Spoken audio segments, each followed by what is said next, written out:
Hi, I'm Steve Living. I'm the Habitat Education Coordinator for the Virginia Department of Wildlife Resources. And we're excited to introduce our Virginia Native Pollinator seed mix. If you've been lucky enough to pick up one of these packets, this is going to be a demonstration as to how to actually go ahead and plant it.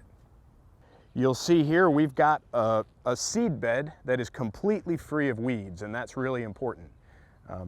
In addition, we've lightly raked the debris off the soil, but we haven't really turned it over. We don't recommend tilling because that can bring weed seeds to the surface and make it harder to control them. This area is measured out for a 5 by 10 square foot rectangle, so that gives us 50 square feet, and that's how much each of these packets will cover.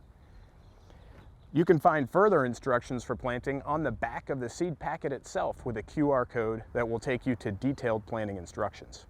Once you have your seed bed prepared, the next step is to go ahead and spread your seed. You want to spread your seed evenly, and some of these wildflower seeds are very tiny, and that can be tricky to do. So we recommend that you mix these seeds with a carrier, either sand or vermiculite. You can buy either at a garden center or a hardware store. And you simply open your seed packet and mix your seed in. I'm using about 2 cups of vermiculite here. Add a little bit of water, maybe about a teaspoon, just enough to dampen the mix but not make it wet. That will help the seeds stick to the vermiculite and get evenly spread out. Now that that's well mixed, we're going to go ahead and spread it out evenly over our planting bed. So starting at the far end of my seed bed, I'm going to simply spread as evenly as I can, moving back and forth. And in one pass, I only want to use about half of the mix. And then I can go back the other way and fill in any gaps.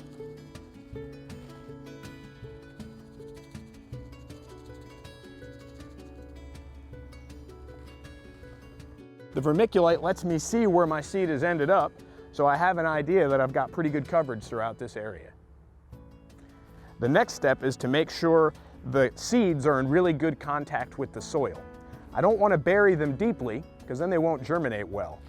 But what I can do is either use a lawn or garden roller, or if you don't have that, a leaf rake, simply turned upside down and pulled across the soil, pressing in, will help ensure that those seeds are in good contact with the soil.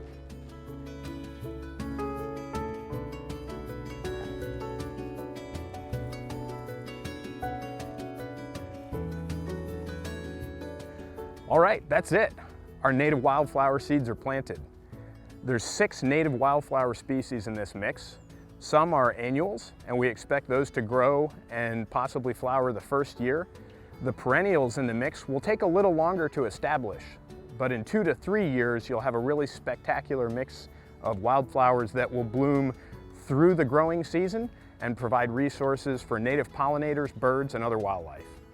For more information, check out our website, and you'll find information with detailed planting instructions as well as the specifics for each of the species in this mix. Now that your seeds are planted, we don't recommend watering or adding fertilizer. This just encourages weed competition, and these native wildflowers are well adapted to this full sun, well-drained soil environment, and they don't need it. If you're interested in finding one of our seed packets, look for us at any of the outdoor events that DWR participates in, or drop by here at our headquarters in Henrico, Virginia.